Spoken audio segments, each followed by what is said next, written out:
Sir good morning అండి. మొత్తానికి 13 జాతీయ సర్వే సంస్థలు సర్వేలు చేస్తే 12 జాతీయ సర్వే సంస్థలు జగన్మోహన్ రెడ్డి గారు మళ్ళీ ముఖ్యమంత్రి కాబోతున్నారని చెప్పేసి రిపోర్టు ఇచ్చే వాళ్ళ నివేదికలు ఏదైతే ఉందో. సో శేఖర్ రెడ్డి గారు చెప్పేది కూడా వైఎస్ఆర్ కాంగ్రెస్ పార్టీ మళ్ళీ అధికారంలోకి రాబోతుంది. కేవలం ఒక్క సర్వే సంస్థ మాత్రమే, బహుశా ఆ సర్వే సంస్థ సీ ఓటర్ సర్వే సంస్థ, India Today C voter survey సంస్థ. సో దానికి గతంలో దాని యొక్క క్రెడిబిలిటీ చూస్తే చెప్పినటువంటి సర్వేలన్నీ కూడా ఫాల్స్ అయిన పరిస్థితి కాబట్టి ఆ సర్వే సంస్థ యొక్క సర్వేని అంతగా నమ్మాల్సినటువంటి అవసరం లేదు, పరిగణలోకి తీసుకోవాల్సినటువంటి అవసరం లేదు.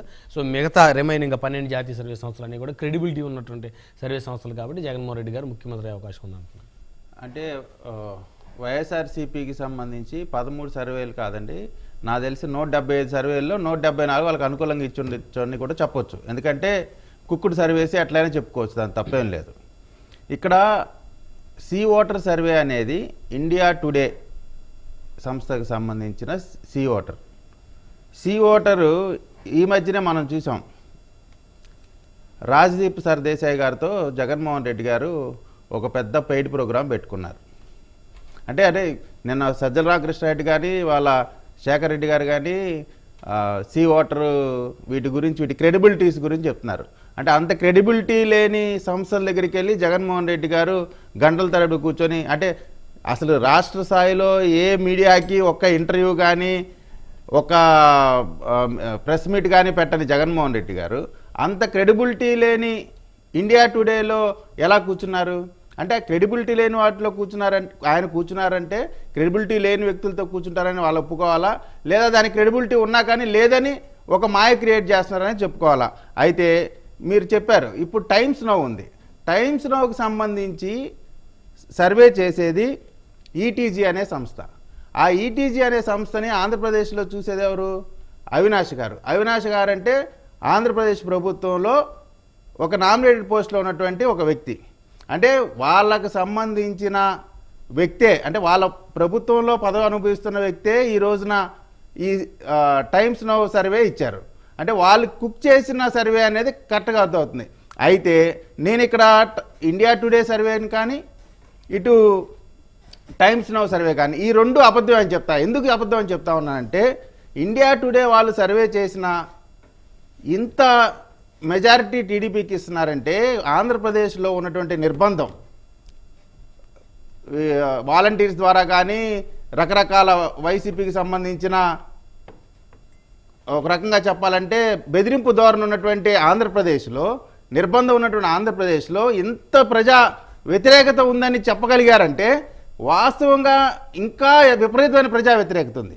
నేను అనుకోవటం 17 అనేది కూడా చాలా చిన్న నెంబరే అని అనుకుంటా ఉన్నా. ఇంకా ఎక్కువ వస్తాయి. ఎందుకంటే స్వేచ్ఛగా మాట్లాడలేనటువంటి ఈ ఆంధ్రప్రదేశ్ ప్రభుత్వంలో ఇంతమంది వ్యతిరేకంగా చెప్పారంటే నిజంగా వాళ్ళకి స్వేచ్ఛగా ఉంటే వాస్తవాలు కానీ బయటకు చెప్తే ఖచ్చితంగా 20 నుంచి 23 సీట్లు రావడంలో ఎటువంటి అతిశయోక్తి కానీ ఆశ్చర్యం కానీ లేదు.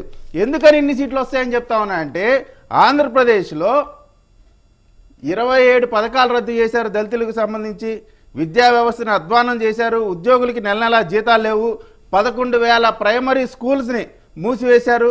జగనన్న విదేశీ విద్య, ఏదైతే అంబేద్కర్ విదేశీ విద్యని ఆనాడు చంద్రబాబు నాయుడు గారు ఆ రోజునటువంటి సాంఘిక సంక్షేమ శాఖ మార్చులు నక్క ఆనందబాబు గారి ఆధ్వర్యంలో అంబేద్కర్ విదేశీ విద్య అని పెడితే అంబేద్కర్ గారి పేరు తీసి జగన్ విదేశీ విద్య అని చెప్పి పేరు పెట్టుకొని ఆ పథకాన్ని కూడా ఇంత మటుకి కనీసం అంటే ఒక 100 మందిని కూడా పంపించలేకపోయారు. అదేవిధంగా బీసీకి సంబంధించిన కార్పొరేషన్లు పెట్టారు. అసలు కార్పొరేషన్లు ఎందుకు పెడతారు? ఆ కార్పొరేషన్కి ఒక చైర్మన్ పెట్టి ఆ చైర్మన్కి సంబంధించిన ఆ కార్పొరేషన్లో కొంత నిధులు ఇచ్చి ఆ కులానికి సంబంధించో ఆ వెనకబడిన వర్గాలకు సంబంధించిన పేదలకి ఆ కార్పొరేషన్ ద్వారా ఆర్థిక సహాయం చేసి తద్వారా ఆ వెనకబడిన సెక్షన్స్ని పైకి తీసుకురావడానికి కార్పొరేషన్లు పెడతారు. కానీ ఇక్కడ జగన్మోహన్ రెడ్డి గారు పెట్టిన కార్పొరేషన్ దేనికంటే డిస్ప్లే బొమ్మలు.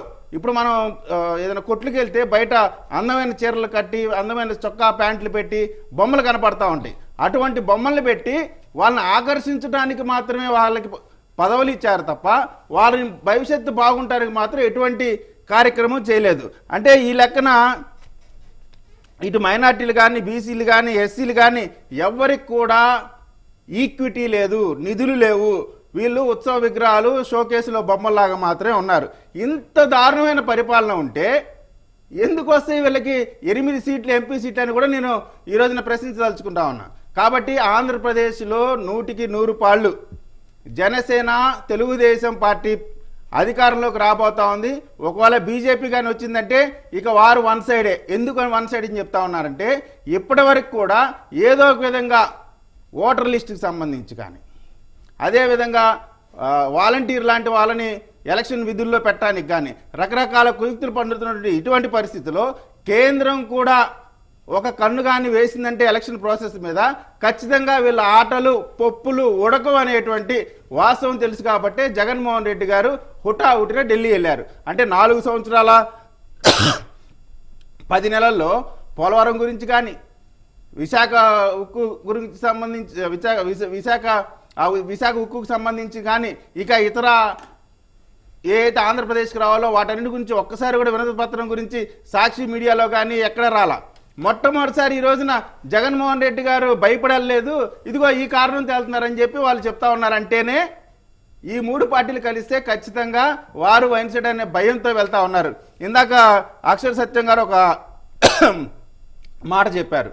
ఏమంటారంటే జనసేన టీడీపీ వీళ్ళిద్దరు కలిసా అంటే డిసెంబర్ నుంచి జనవరి వరకు తీసుకున్నటువంటి సర్వేలో అప్పటికే తెలుగుదేశం పార్టీ జనసేన కలిసి వెళ్తారనే స్పష్టమైన మెసేజ్ని అటు జనసేన కానీ ఇటు తెలుగుదేశం కానీ కల్పించారు. కాబట్టి ఖచ్చితంగా ఆ సర్వే ఆ 2 పార్టీలకు సంబంధించి అని ప్రత్యేకంగా బోర్డు వేసుకోవాల్సిన అవసరం లేదు. రెండోది ఏదో అంటా ఉన్నారు జనసేనని బలహీన రాజకీయ పార్టీలకు సంబంధించి జనసేనని ఒకరు తగ్గిస్తే తగ్గేటువంటి బలహీనమైన పార్టీ కాదు. బలమైన జన సైనికులు ఉన్నటువంటి జనసేన పార్టీ, ఆ పార్టీని ఒకటి తగ్గిస్తే తగ్గించే పరిస్థితి ఉండదు. ఈ 2 బలమైన పార్టీలు ఒక వ్యాపారవేత్త ముఖ్యమంత్రిగా ఉన్నాడు, నేర బ్యాక్గ్రౌండ్ ఉన్నటువంటి వ్యక్తి ముఖ్యమంత్రిగా ఉన్నాడు. కాబట్టి ఖచ్చితంగా ఈ కాంబినేషన్ సూపర్ సక్సెస్ కాబోతా ఉంది. రైట్. మాధవరెడ్డి గారు ఉన్నారు, జనసేన పార్టీ నాయకులు. మాధవరెడ్డి గారు గుడ్ మార్నింగ్ సార్.